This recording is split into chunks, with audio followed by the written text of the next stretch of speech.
Bonjour à tous et à toutes. On va bientôt commencer, encore 2 petites minutes pour les personnes qui sont pas en retard, hein, mais qui sont tout juste à l'heure. Et on va commencer cette 3e séance.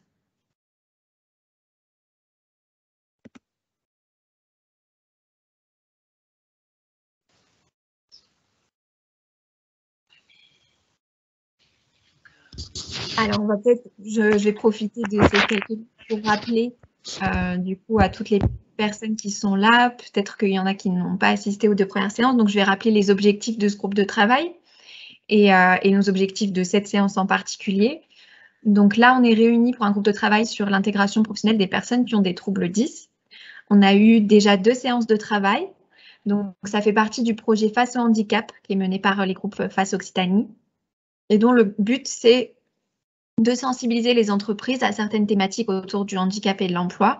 Et à Toulouse, on a décidé de se consacrer aux troubles 10, de savoir déjà ce qu'étaient les troubles 10, comment ils pouvaient se manifester en entreprise, quelles étaient les bonnes pratiques à mettre en place, les difficultés, et vraiment comprendre un petit peu tout le fonctionnement pour pouvoir améliorer la condition et la qualité de vie au travail des personnes qui ont des troubles 10.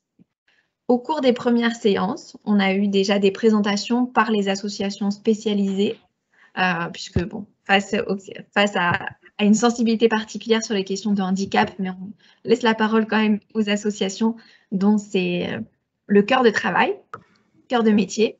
Donc, on a eu AP10 qui est intervenu, on a eu Dyspraxie France 10, Avenir Dysphasie et Dyspraxie Fantastique. On a pu aussi avoir des interventions de Cap Emploi et de la GFIP. Je coupe les micros au fur et à mesure pour éviter les bruits parasites. Et vous pouvez les réactiver quand vous prenez la parole. N'hésitez pas aussi à utiliser le chat en même temps. Donc, on a eu toutes ces interventions-là. On a travaillé la dernière fois sur une plateforme collaborative, Miro, où on a pu un petit peu définir des bonnes pratiques, des difficultés, des personnes ou des associations ressources, des livres ressources sur le sujet.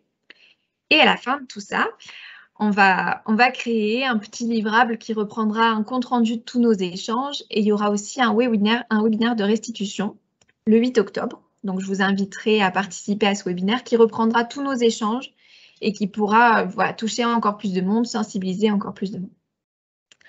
Alors, aujourd'hui, donc l'objectif, on a commencé la frise de l'insertion professionnelle. Donc, on a travaillé sur les questions d'embauche, sur les questions de recherche d'emploi, d'intégration dans un poste de travail. Aujourd'hui, on va aller un petit peu plus loin avec l'intégration dans une équipe. On avait commencé à travailler dessus le mois dernier. Et la qualité de vie au travail et le maintien dans l'emploi. Donc ça va être ce qui va un petit peu guider la séance d'aujourd'hui. Ne vous inquiétez pas, après je vais tout reprendre. Vous allez avoir accès au Miro, je vais vous le partager. Donc ce sera beaucoup plus clair quand vous l'aurez sous les yeux. Pour commencer la séance d'aujourd'hui, donc on a l'AGAPI qui va faire une petite intervention aussi. Donc on a Vanessa Huant qui va parler pendant un petit moment. Ne vous inquiétez pas, voilà. Et qui va nous présenter, on avait parlé la dernière fois du FALC, donc facile à lire, à comprendre. Et l'AGAPI mène un projet sur ce sujet. Donc ça va être aussi l'occasion de vous le présenter et d'en parler. Voilà, je laisse la parole du coup à Vanessa pour se présenter et puis présenter au groupe. Et n'hésitez pas du coup à utiliser le chat ou à lever la main quand vous avez des questions. Bonjour à tous, donc Vanessa Huant, directrice de développement des activités de travail adapté et protégé au sein de l'AGAPI. Donc pour vous resituer un petit peu, vous présenter rapidement l'AGAPI. Donc l'AGAPI est une association parentale, donc un regroupement des ADAPI du 31, 32 et 81. Donc on a à peu près 60 établissements sur les trois départements. Des IME, des foyers d'accueil, des MAS, mais également donc des ESAT et entreprises adaptées. On a une activité différente, une quinzaine d'activités sur ces ESAT. On est également à la recherche de diversification de nos activités pour nos travailleurs, donc sur des métiers porteurs et voilà, sur ces métiers porteurs et innovants. On a dans ce cadre-là, on a pour projet donc à la fois dans une démarche interne de lancer une activité FALC au niveau des ateliers des ESAT. Donc, activité FALC qui donc facile à lire et à comprendre, à la fois dans un intérêt de transcrire en interne nos outils pour les personnes, les agents de production et pour les personnes que l'on accueille. Mais également, on va proposer donc cette prestation aux entreprises, car il nous semble que le FALC est vraiment un outil qui va faciliter l'insertion donc des personnes en situation de handicap dans les différentes structures. Donc, va nous permettre effectivement quand on fait de la mise à disposition dans les entreprises ou même lorsqu'on est sur une embauche d'une personne en situation de handicap avec les entreprises, on a pour habitude de mettre en place des contrats, des conventions tripartites qui nous permettent d'accompagner la personne et l'entreprise pour pérenniser son emploi. Et les outils FALC, en fait, viendront en complément. Donc, on pourra transcrire des livrets d'accueil, transcrire des contrats, transcrire des entretiens professionnels. Tout ça, effectivement, pour faciliter l'intégration et pour pérenniser l'emploi de la personne dans les entreprises. Donc, c'est vraiment un outil qu'on débute. On a une nouvelle équipe qui vient d'être constituée sur Chanteclair, donc 12 personnes. Donc, comment ça se passe le FALC? En fait, si vous voulez, vous envoyez le texte, un texte qui est relativement simplifié. Et ensuite, donc, il y a un groupe de 3 personnes, donc un encadrant, donc, qui sont formés tous à la méthode FALC. Un encadrant, un professionnel et 2 ou 3 agents de production qui viennent de différents ateliers, qui font ça de manière ponctuelle, donc une fois par semaine ou une fois toutes les 2 semaines en fonction de l'activité aussi de l'atelier dans lequel ils travaillent. Et donc, ils travaillent sur le texte en l'illustrant, le simplifiant. C'est testé, après c'est relu par d'autres groupes de personnes en situation de handicap qui ont différents types de handicap. Donc, c'est vraiment fait avec les personnes en situation de handicap et avec des experts, des personnes qui sont formées également au FALC. Donc, c'est vraiment un outil qui peut vous permettre à la fois de mieux intégrer la personne, de mieux la manager également, parce qu'on peut aussi tout à fait traduire, transcrire en FALC des outils internes, des process, des modes opératoires qui peuvent faciliter le travail des managers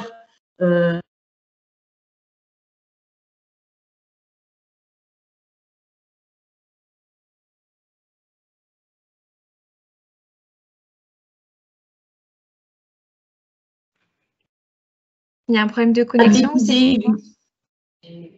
Pardon, vous m'entendez? Oui, là, c'est bon, il y a une petite coupure.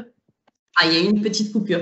Voilà, donc vraiment, il faut le voir comme un outil, une aide et une facilitation, un outil de facilitateur à l'insertion et au management des personnes en situation de handicap. Est-ce que vous avez des questions peut-être ?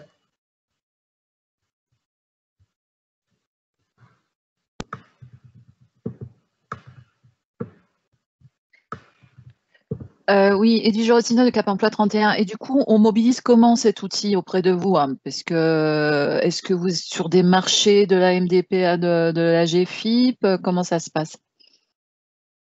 Alors là, tout simplement, il suffit de nous envoyer, donc de prendre contact. Je vous laisserai mes coordonnées.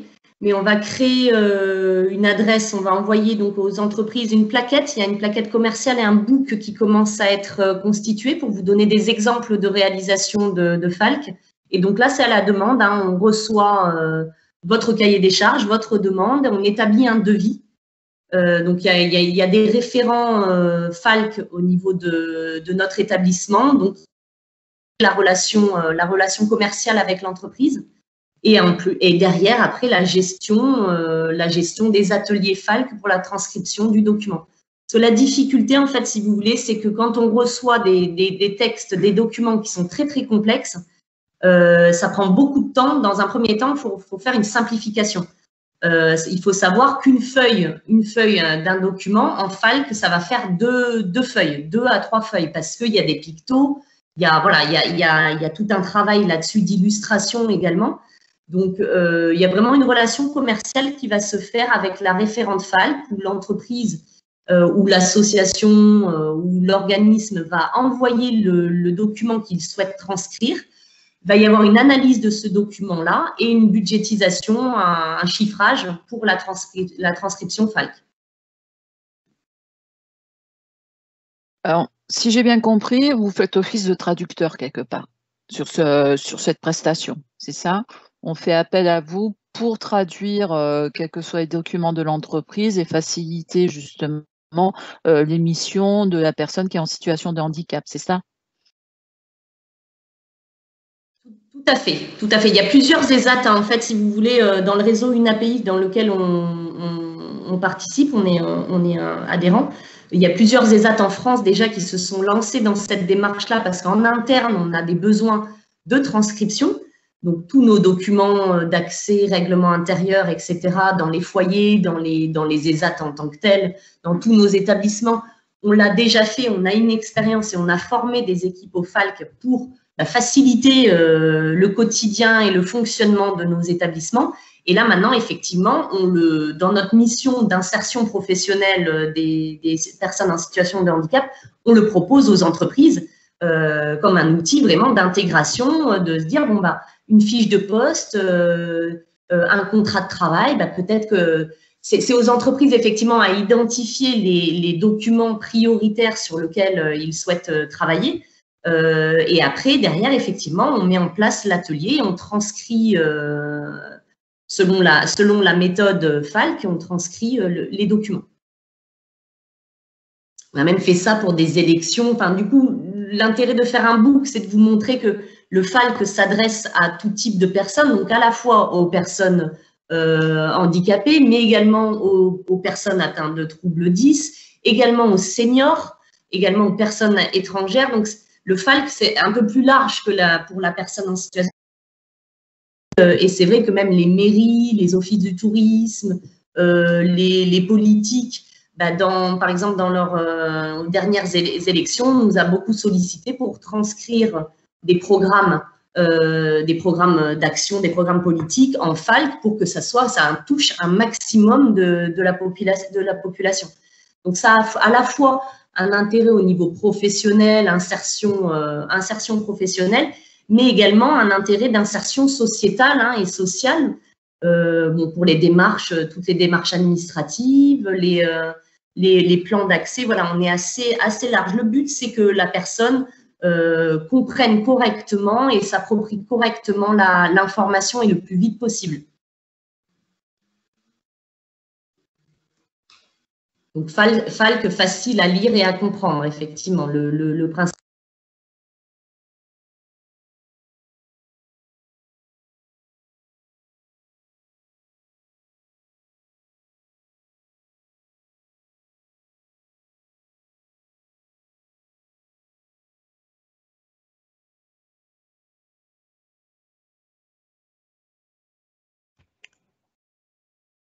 Est-ce que vous entendez? Il y a encore une coupure? Est-ce que vous m'entendez de nouveau? Oui, je crois que Oui, c'est bon. Excusez-moi, je suis dans le Gers, donc il y a des petites coupures, faut croire. D'accord. Voilà, donc ce que je disais, c'est ce qui est riche dans la démarche FALC et dans les groupes FALC, c'est que c'est transcrit par des personnes, par des groupes, par différents groupes de personnes en situation de handicap, et c'est relu par d'autres groupes. Donc, le but, c'est que vraiment, c'est fait par les personnes en difficulté, c'est fait et par des personnes formées.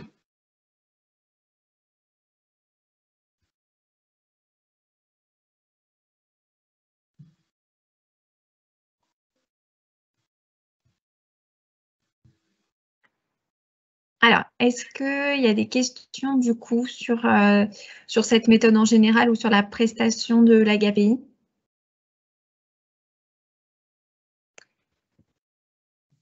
Merci Vanessa, du coup tout était très clair. On va reprendre du coup la plateforme collaborative qu'on avait utilisée la dernière fois. Donc pour les personnes, je vous ai envoyé le lien de connexion sur cette plateforme par mail. Soit vous pouvez cliquer dessus pour avoir directement sur votre écran, sinon je vais vous le partager. Et pour participer, vous avez juste à ouvrir votre micro ou à utiliser le chat. Donc cette plateforme collaborative, ça vous permet de voir pour chaque étape de l'intégration professionnelle d'une personne en entreprise, quelles ont été les difficultés, quelles sont les bonnes pratiques qu'on pourrait mettre en place ou qui ont déjà été mises en place, et après, quelles sont les ressources qu'on peut utiliser sur ces difficultés-là. Alors, est-ce que tout le monde voit bien mon écran? Oui. C'est bon?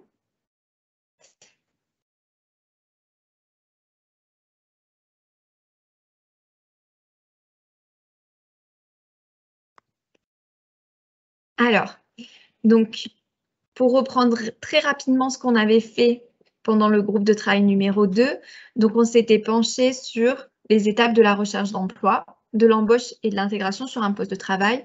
Vous voyez en jaune, ce sont les difficultés qu'on avait repérées. Après, en vert, c'était toutes les bonnes pratiques qu'on pouvait mettre en place. Et en rose, ce sont les ressources qu'on peut mobiliser. Donc, pour reprendre très, très brièvement, les principales difficultés dans la recherche d'emploi, c'était d'en parler. C'était qu'il y avait un manque de visibilité des profils d'un côté comme de l'autre. Et donc, il y avait un manque de confiance et de reconnaissance des compétences. Pour l'embauche, c'était beaucoup sur les stéréotypes et le manque d'information. Et l'intégration sur un poste de travail, c'était surtout la fatigabilité et la difficulté à réaliser des doubles tâches. Pour faire face à ces difficultés, on avait relevé une multitude de bonnes pratiques, donc surtout sur de la sensibilisation, de la formation, comment mieux préparer son entretien d'embauche, les exemples un petit peu d'accompagnement vers l'emploi, de découverte de l'entreprise, comment on fait ça progressivement. Et après, tout ce qui était aide technique, de compensation, donc compensation organisationnelle, compensation technique. On ne va pas revenir sur chacun des points qu'on a abordés. Ça, vous pouvez de toute façon avoir accès au Miro et après au replay et après au webinaire de restitution. Donc, on ne va pas revenir sur tout ça. Aujourd'hui, le but, ça va être ici, l'intégration dans une équipe. On avait juste commencé à dire que la sensibilisation des collègues, c'était important. Et on va travailler après sur le maintien dans l'emploi et la qualité de vie au travail. Quelles sont les principales difficultés qui font qu'il y a des difficultés dans la qualité de vie au travail, qui font que le travail c'est plus fatigant, comment on pourrait mieux adapter les situations de travail et quelles sont les ressources à mobiliser sur ces sujets. Donc, comme la dernière fois, prioritairement, forcément, les personnes qui sont directement concernées peuvent prendre la parole et puis après, tout le monde peut partager son expérience sur le sujet. Moi, je vous laisse la parole. J'écris à votre place quand vous n'avez pas accès au Miro. Je prends les post-it pour vous. Et voilà, vous pouvez prendre la parole directement levant la main sur le chat. Il n'y a pas de contrainte. Vous faites comme vous voulez avec l'outil sur lequel vous êtes le plus à l'aise.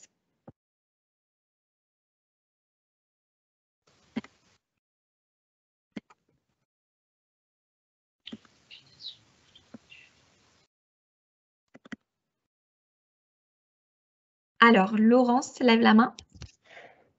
Oui, bonjour à tous. Laurence Gattini, je suis chargée de mission emploi. Alors, on vous entend très, très, très bas. Est-ce que vous pouvez vous rapprocher du micro? Oui, est-ce que vous m'entendez mieux? Un petit peu. Bon. Là, ça commence à être bien, oui. Bon, donc bonjour à tous. Donc effectivement, sur cette thématique d'intégration, je vois évidemment le lien du travail qui a été effectué précédemment, c'est-à-dire qu'une intégration, elle se prépare. Nous le savons aujourd'hui, que les personnes soient 10 ou pas 10, toutes les intégrations dans l'emploi ne sont pas forcément préparées. Ce n'est pas forcément un constat de jugement, mais parfois un constat de fait, par manque de temps, etc. La question est de se dire, comment on la prépare Et si on doit parler des troubles 10, certes, il faut former et informer les équipes dirigeantes et managériales, mais je pense que l'intégration ne peut pas se faire sans, alors ça a peut-être été évoqué précédemment, hein, mais ça ne pourra pas se faire sans les salariés, parce que si les salariés ne connaissent pas ce que c'est un trouble 10, ils ne seront pas informés d'un traitement particulier qui va peut-être fait via une posture inclusive. Donc, moi, j'y vois plutôt une intégration collective. C'est-à-dire, si tout le monde n'est pas au courant de ce que c'est une dyspraxie, une dyslexie, je pense que ça va isoler la personne. Donc, ça va forcément impacter sa QVT.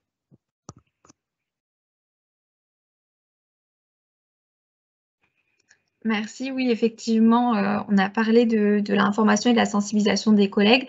On peut peut-être aller un petit peu plus loin sur de quoi on parle, quelles informations on peut donner, quels outils on peut mobiliser pour sensibiliser ses collègues. Est-ce qu'il y a il existe des guides pratiques pour comprendre, voilà, on avait vu le guide la dernière fois, histoire de comprendre les 10 en entreprise. Ce type d'outils ressources, on peut les mobiliser. Cécile, vous avez levé la main. Oui, bonjour, Cécile Perret. Je pense que dans l'intégration, ce qu'il faut aussi, c'est aider les personnes 10 à connaître le mode d'emploi de l'entreprise. C'est-à-dire leur présenter le fonctionnement de l'entreprise, tout ce qui est implicite, les horaires de pause, les endroits où on va aller manger, les personnes ressources, de manière lisible, hein, peut-être en utilisant Falk, mais effectivement leur donner des informations qui leur permettent de ne pas se sentir perdus.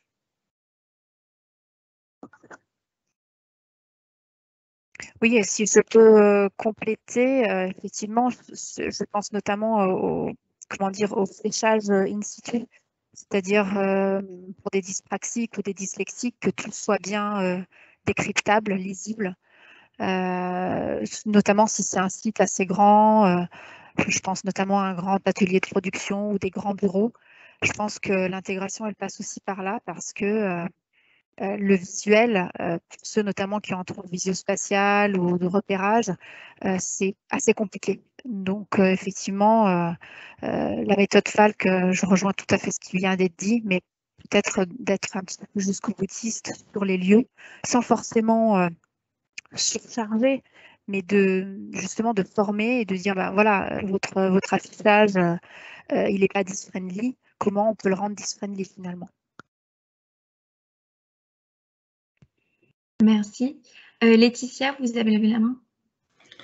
Bonjour, Laetitia Brancière, APDIS. Pour aller dans le sens de ce qui vient d'être dit, je voudrais insister sur la nécessité de bien préciser tout ce qui va concerner l'agenda, les dates, les repérages dans le temps. Je donne l'exemple de mon fils qui est chef de projet et qui ne connaît pas les mois de l'année.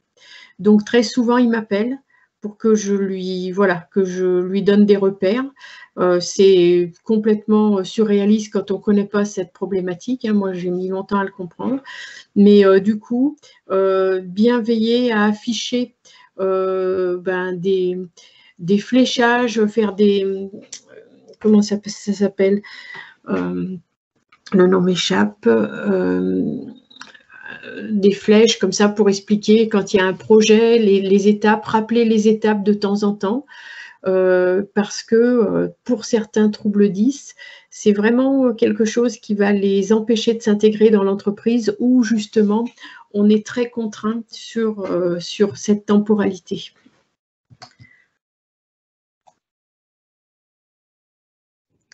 Oui, alors je vais rajouter sur le post-it, donc plutôt rappeler aussi les difficultés au niveau de la temporalité.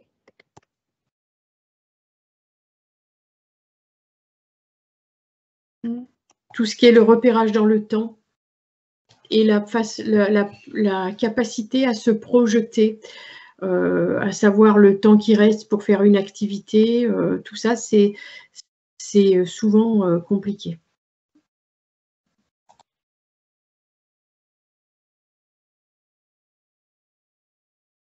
D'accord. Fragmenter les tâches aussi, je vois dans le chat. Alors, je vais peut-être pas le mettre forcément dans une équipe, mais plutôt sur la qualité de vie au travail et le maintien dans l'emploi pour faciliter du coup le travail. Alors. Du coup, je ne sais pas si c'est mon tour, mais j'avais une question sur la temporalité. Justement, je voulais savoir s'il y avait des logiciels qui s'adaptaient facilement là-dessus, au niveau des agendas, des alertes et tout ça, parce que bon, vu mon âge avancé, vous vous doutez bien que je commence à mettre des alertes partout moi aussi. Donc, je voulais savoir s'il y avait des logiciels qui s'adaptaient peut-être plus dans ce cas-là. Parce que bon, je ne me suis pas penchée sur le sujet, et d'où est facile à adapter sur des logiciels plus professionnels en entreprise. Voilà, c'est ma question, surtout sur la gestion de projet. Parce que sur la gestion de projet, il y a pas mal de choses qui se sont faites en collaboratif, mais est-ce qu'il y avait quelque chose qui avait été peut-être étudié par les associations ou par peut-être votre fils, qui était beaucoup plus pertinent et qu'on pourrait peut-être suggérer? Moi, je pense que c'est ce que vous avez dit, tous les outils actuels qui permettent de faire des alertes, de faire aussi des représentations graphiques des tâches dans le temps. Mais il faut aller au-delà dans le rappel peut-être personnel, dire bon, là, il nous reste 2 jours, il faut utiliser. Voilà, je pense que tout est écrit, tout est précisé. Et c'est ce qu'a dit une personne tout à l'heure, je ne me rappelle pas son nom, c'est l'implicite. Nous, on est dans l'implicite, il y a des choses qu'on va intuiter facilement, qu'on va imaginer, qui vont nous permettre de nous projeter. Or, cet implicite, il n'existe pas chez beaucoup de personnes qui ont ces troubles-là. Donc, il y a les outils, vous l'avez dit, et je pense qu'ils se mettent des alertes, mais il y a tout ce qui est de l'ordre de la projection qu'il va falloir accompagner. Je vous donne un exemple tout bête. Hein. Mon fils, au mois de mars, m'appelle et me dit « c'est quoi 5 ?» Alors, je lui dis « 5, dans les temps, c'est le mois de mai. » D'accord, et c'est dans longtemps. Je lui dis « écoute, là, on est au mois de mars. Il va y avoir encore un mois, le mois d'avril. Et toi, ça va être le 12 mai, donc c'est voilà, c'est dans la première quinzaine, donc tu as encore du temps, mais voilà. » Et par exemple, si on lui dit au mois de mars, c'est au mois de novembre, là, ça va être très compliqué.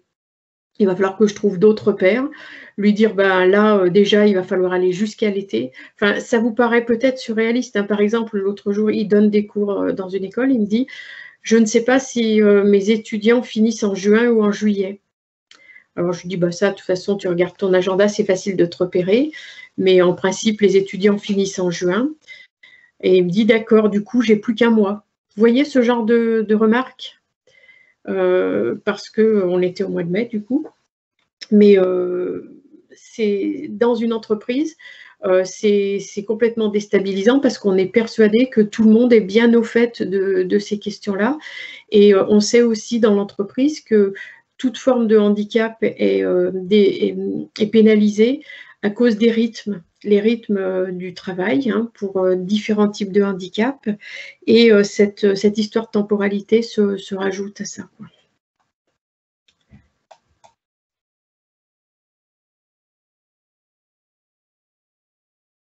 Donc, moi, si j'ai bien compris, dans le cas de votre fils, vous êtes son interface. Et en fait, ce que vous faites, vous, devrait être en entreprise, devrait être à prévoir en entreprise. Alors, si ce n'est pas via des outils numériques, ça voudrait dire qu'il y aurait, je sais pas, un tuteur, on peut envisager une personne du CHSCT ou je ne sais pas, qui régulièrement, en fin de semaine, fasse un bilan avec la personne pour voir où en sont les projets ou avec les équipes ou quelqu'un de transversal comme ça.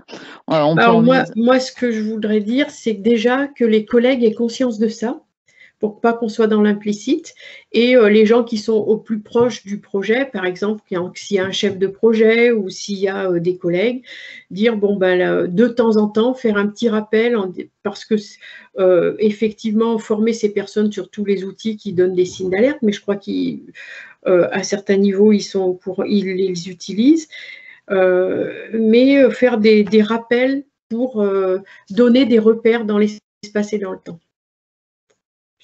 Les gens qui sont au plus proches, quoi. Et du coup, c'est cette sensibilisation qu'il faut faire. D'accord, oui. On revient toujours à la même sensibilisation et je pense que c'est en effet le nerf de la guerre dans ces cas-là. Ok. Merci. Merci beaucoup. Arnaud avait levé la main. Oui, bonjour. En fait, je voulais également rebondir sur les 2 derniers témoignages. D'une part, sur la temporalité, parce qu'évidemment, on est sur quelque chose qui est censé être connu de tous. Or, on le sait bien. Le dernier témoignage était très parlant. Ils ont sur la frise temporale et la projection, c'est quelque chose de très compliqué pour un certain nombre de 10, notamment les dyspraxiques visuospatiaux, comme mon fils par exemple. Mais ce que je voulais aussi dire, c'est que tous les guides d'accueil, tout ce qui va être présenté à des jeunes en entreprise quand ils arrivent, c'est du formel, c'est du factuel. Ils vont avoir des recueils qui vont résumer tout ça. Mais c'est que l'explicite, c'est que le concret. Ça peut effectivement être enrichi de visuels pour les aider, mais il va manquer tout ce qui est l'implicite, l'impersonnel, qui va pas être retranscrit. Et pour ça, il faut une vraie sensibilisation et il faut un vrai accompagnement au début, et même avec des piqûres de rappel, pour que tous ces codes sociaux qui peuvent être plus ou moins forts dans la culture de l'entreprise soient compris, parce que sinon, effectivement, il va passer au travers de choses qui sont censées être sues, et que il va se mettre en décalage ou en déphase, voire en risque, parce que il n'a pas compris quelque chose qui devait être su et que personne ne s'est posé la question, effectivement, est-ce que c'est su? Typiquement, la temporalité, c'est le meilleur des exemples. Ça peut être, en fonction des métiers des entreprises, ça peut être très déstabilisant et impactant pour le travail qui doit être fait. Et donc, moi, je donnais l'exemple alors, ça dépend vraiment de la résilience, de l'acceptabilité, de comment se positionne le jeune par rapport à son trouble, mais une vraie formation qui explique vraiment une sensibilisation par l'exemple, par le ressenti, est quelque chose qui est très important, parce que quand on explique que c'est un trouble 10, pour quelqu'un, il va faire ouais, ok, super, ouais, mais tant qu'il ne l'aura pas vécu, ça va pas le percuter. Si on lui dit il faut utiliser la telle police de caractère ou un truc comme ça, c'est quelque chose qui reste de la théorie, mais s'il ne l'expérimente pas sur la difficulté à s'habiller, sur certaines telles difficultés, ok, l'équipe, le chef d'équipe, l'entourage professionnel va savoir que la personne a un tel trouble, mais va pas percuter forcément sur qu'est-ce qu'elle peut faire pour aider, ou ne pas faire pour ne pas embêter, pour pas dire autre chose. Et donc ça, c'est quelque chose qui est très important. Et on peut faire des formations très pratiques sur un dyspraxique quand il s'habille, c'est ça. Un dyslexique quand il essaie de lire, c'est ça. Et les gens, quand ils comprennent mieux ça, ils sont plus en capacité de dire ok, je sais ce que je peux faire pour l'aider. Voilà. Merci beaucoup. Effectivement, je le rajoute dans les bonnes pratiques que les sensibilisations ne doivent pas s'arrêter à expliquer la nature des troubles 10, mais à vraiment prendre en compte ce que ça fait au quotidien, ce que ça fait dans l'emploi, et vraiment prendre en compte des exemples concrets. Des exemples concrets, et l'entourage en sera reconnaissant, parce que déjà, ils pourront reconnaître. Moi, j'ai vécu souvent le cas des gens qui font mais ça, c'est mon cousin, ça, c'est je ne sais pas qui. Et ils vont pouvoir faire des transpositions parce qu'ils pourront faire des rapprochements dans la vraie vie, quoi.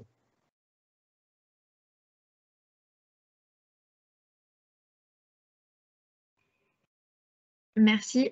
Il y a Cécile Perret, du coup, dans le chat qui nous informe qu'elle vient de créer son entreprise et qu'elle proposera des ateliers immersifs du type Vie ma vie pour les personnes qui ont des troubles 10. Laurence avait levé la main à un petit moment, je ne sais pas si c'est toujours d'actualité. Oui, merci beaucoup. Et je rejoins totalement ce qui vient d'être dit. C'est vraiment le côté se mettre dans la peau d'un 10, même si quand on ne l'est pas, on ne pourra jamais réellement comprendre. Mais justement, par ces ateliers de sensibilisation, par ces, je pense que sensibiliser, c'est déjà ouvrir une porte. Et c'est un exemple tout simple de demander à un droitier d'écrire avec sa main gauche. Voilà, on peut d'ores et déjà sensibiliser par des choses effectivement très pratico-pratiques. Ça, je rejoins totalement. Et voilà, j'en ai vu les effets. Et ça impacte vraiment le fait de faire aux personnes. Ça impacte vraiment très positivement. Juste pour l'intégration, moi j'avais un questionnement. On est toujours sur comment intégrer en entreprise, mais comment intégrer, par exemple, la personne qui va être embauchée, qui va arriver au sein de l'équipe. C'est une voilà, c'est très bien pour sensibiliser l'équipe et les personnes en interne, mais quid de comment on l'intègre auprès des clients, par exemple, ou en tout cas des partenaires extérieurs à l'entreprise. Je prends l'exemple notamment d'un dyslexique ou autre, ou d'un dyscalculique, notamment sur les fautes d'orthographe. Nous le savons aujourd'hui, les fautes d'orthographe peuvent être aussi un élément de discrimination à l'embauche. Voilà, il y a un sujet là-dessus. Comment on en parle? Est-ce qu'on en parle? Voilà, il y a des choses qui ont été créées avec des petits logos dyslexiques, etc. Est-ce que la personne souhaite le dire? Voilà, il y a tout un sujet aussi personnel. Il y a des gens qui assument totalement leur trouble 10, d'autres qui ne souhaitent pas du tout en parler. Ça, c'est mon premier questionnement. Et l'autre, qui est un petit peu plus général, vous parlez de handicap. Est-ce que vous vous adressez finalement aux porteurs de troubles 10 exclusivement avec une RQTH? Que deviennent les autres porteurs de troubles 10 qui ne souhaitent pas forcément avoir une RQTH et qui ne parlent pas de leur trouble 10? Est-ce que finalement, on a un risque d'exclure tous ces 10 qui ne sont pas sous le prisme du handicap? Via une RQTH, s'entend évidemment. Merci à vous. Merci. Alors effectivement, pour répondre juste à une première partie de question, on avait discuté la dernière fois sur le fait de parler de son handicap. Et donc, un des autres clubs FACE Occitanie qui participe au projet FACE au handicap dans lequel s'inscrit ce groupe de travail a créé vraiment son groupe de travail autour de la thématique comment parler de son handicap lorsqu'il arrive avant ou pendant l'emploi. Et ça, toutes leurs réflexions seront aussi disponibles. Je vous enverrai des liens quand ils l'auront fait, mais il y aura aussi un webinaire de restitution. Et que ce soit sur des troubles 10 ou d'autres formes de handicap, il y a un vrai sujet là-dessus, sur la façon dont on en parle, que ce soit à son employeur, que ce soit au client, etc. Et donc ça sera répondu par un autre groupe de travail d'Occitanie. Donc je vous transmettrai les liens. Après, on peut quand même en discuter. C'est vrai qu'on en avait parlé aussi brièvement la dernière fois sur la partie entretien d'embauche. Est-ce qu'on en parle aussi pendant son entretien? Là, on ne l'a pas fait au niveau de ce groupe-là, mais s'il y a des personnes qui souhaitent échanger, vous pouvez prendre la parole. J'ai vu que Bénédicte avait levé la main. Bonjour tout le monde. Je vous ai envoyé, Magali, un petit message uniquement à vous, je crois. Enfin, j'espère. Je suis formatrice au CRIC Association, qui est le Centre de rééducation des invalides civils, si toutefois certains ne connaissent pas, à Toulouse. Je travaille donc avec des personnes, des adultes en situation de handicap. Hein, c'est l'objet du Centre de rééducation. Et je travaille plus particulièrement moi, sur le service de préorientation. Donc, nous accueillons et nous accompagnons pendant 14 semaines des adultes qui sont en reconversion ou qui retravaillent leur projet professionnel, une reconversion professionnelle. Et tous les témoignages que j'entends là sont très précieux pour moi, notamment celui de Madame Branciard, j'espère que je prononce bien, la dame qui a son fils, voilà, c'est hyper précieux tous les témoignages que j'entends parce que parmi les personnes que nous accueillons, certaines souffrent de troubles 10 divers. Et mon job, c'est formatrice, c'est pas psychomotricienne ou orthophoniste, etc. Du coup, tout ce que je mets en place pour accompagner les personnes que j'accueille ne sont issus que d'une réflexion. J'essaye de faire preuve de bon sens et surtout de dialogue avec ces adultes-là qui vont avoir plus ou moins de facilité à parler de leurs troubles. C'est pas toujours évident. Certains ont une certaine pudeur, d'autres du déni, d'autres ont honte, d'autres au contraire en parlent très très bien, sans aucune pudeur. Certains en parlent avec énormément de soulagement parce que ils ont découvert, je me souviens d'une dame qu'on a accueillie il n'y a pas très longtemps, qui a découvert sa dyspraxie à l'âge de 40 ans, elle doit en avoir 42 ou 43. Donc imaginez un petit peu toutes les années de souffrance et d'inquiétude et d'incompréhension qu'elle a dû supporter et endurer. Surtout dans un contexte familial très bourgeois où il n'y avait pas la place pour l'approximation. Et ben, elle a vécu comme le vilain petit canard pendant des années, quoi. Et du coup, c'est plus une libération pour elle. Par rapport à la question que vous souleviez sur le fait d'en parler ou pas à un employeur, je ne sais pas si ça peut répondre à votre question, mais je ne sais plus, les entreprises à partir d'un certain nombre de salariés se doivent d'avoir un référent handicap dans l'entreprise. Et du coup, ces personnes-là référentes ça ne veut pas dire qu'elles doivent connaître tous les types de handicaps, mais en tout cas sont volontaires, a priori, pour accueillir et servir d'interface entre le nouveau salarié en situation de handicap et le reste de l'équipe. Donc ça, ce sont des rôles qui sont amenés à être systématisés dans les entreprises. J'ai peur de dire une bêtise, mais je crois que c'est à partir de 50 salariés, mais j'ai peur de dire une bêtise. Si quelqu'un a la réponse, et voilà. Je crois que ce n'est pas une obligation, mais dès lors que, parce que je suis référent handicap, donc je peux en parler. Voilà. Les grandes entreprises notamment ont souvent intérêt à conclure des accords sur le handicap et pour conserver des budgets en interne. Et avec ces budgets, en général, ils financent des référents locaux, nationaux, justement pour accompagner, et c'est mon rôle, à chaque fois qu'il y a un disque qui rentre dans l'entreprise ou qui se déclare, en tout cas qui en fait part, hein, avec ou sans RQTH, eh bien, j'interviens pour, comme je le disais tout à l'heure, pour sensibiliser les équipes, et c'est bien l'individu qui va simplement dire coucou, j'en suis, ou participer à la présentation en fonction de son degré d'interconnexion, de communication, sa facilité à prendre la parole, et en fonction de l'auditoire. C'est juste l'équipe projet, mais ou les managers ou les clients. Donc tout ce travail à la carte justement pour accompagner au mieux l'insertion et le maintien dans l'emploi. Oui, c'est ça. Et ensuite, c'est vrai que ce sont des choses dont nous débattons aussi avec nos apprenants, avec les personnes que nous accompagnons, à savoir, est-ce qu'on met la RQTH sur le CV ou pas? Est-ce qu'on en parle à l'employeur ou pas? Généralement, on en conclut que ce sont des choses très, très personnelles et des choses à décider à soi-même. Ah, super! La loi pour la liberté de choisir son avenir professionnel prévoit la désignation d'un référent.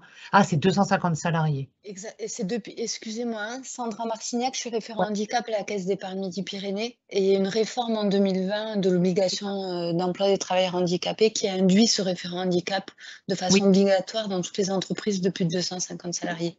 Ce que je voulais apporter en précision. C'est la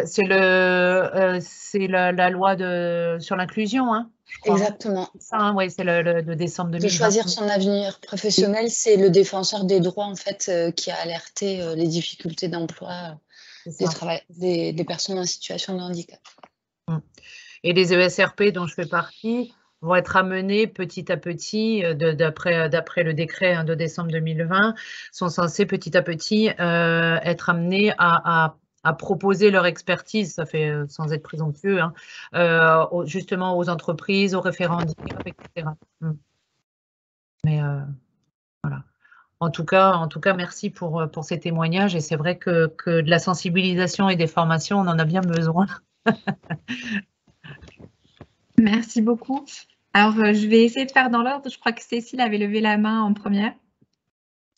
Oui, moi, je voulais revenir sur la remarque qui a été faite tout à l'heure de dire qu'il y a des 10, effectivement, qui vont arriver avec une RQTH et d'autres qui ne voudront pas faire la démarche ou qui n'ont pas un 10 suffisamment embêtant pour bénéficier d'une RQTH.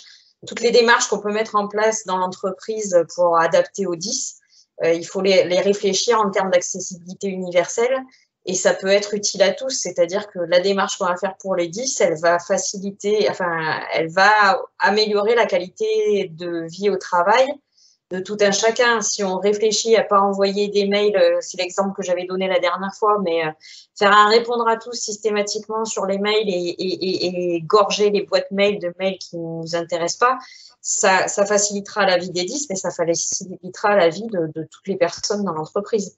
Et après, on peut avoir une réflexion aussi sur quelle démarche à l'entreprise vis-à-vis des clients qui sont 10. Et aller plus loin dans une démarche expérience client, ce que je fais dans mon entreprise, ça peut être aussi utile en termes de, tout à l'heure on parlait de fléchage, mais arriver dans un garage auto où on ne sait pas où aller et avoir un fléchage un peu plus explicite pour se dire qu'il faut aller là et puis après avoir un document suffisamment explicite pour comprendre ce qui va être fait sur notre voiture, ça peut être intéressant pour tous les clients. Voilà. Donc, je pense qu'il faut réfléchir sur toutes ces démarches en termes d'accessibilité universelle.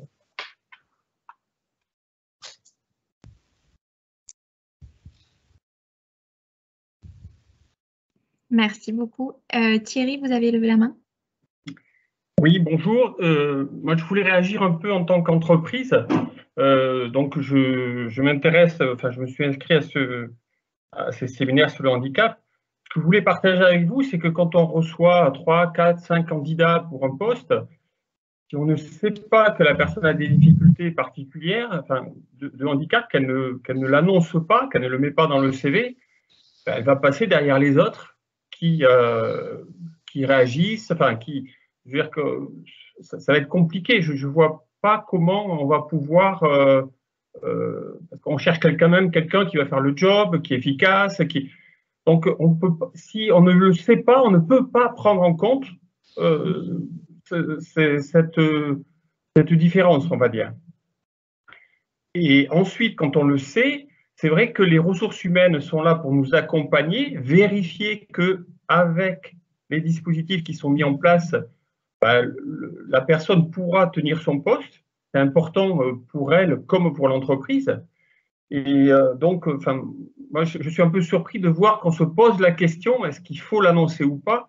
Je dirais, si vous ne l'annoncez pas, c'est beaucoup plus difficile de trouver un emploi, en fait, je pense. Et c'est extrêmement difficile après de mettre en place les mesures. Le savoir a posteriori serait également très mal vécu, parce qu'on aura l'impression que c'est bizarre. Pourquoi on ne l'a pas dit dès le début? Voilà, c'est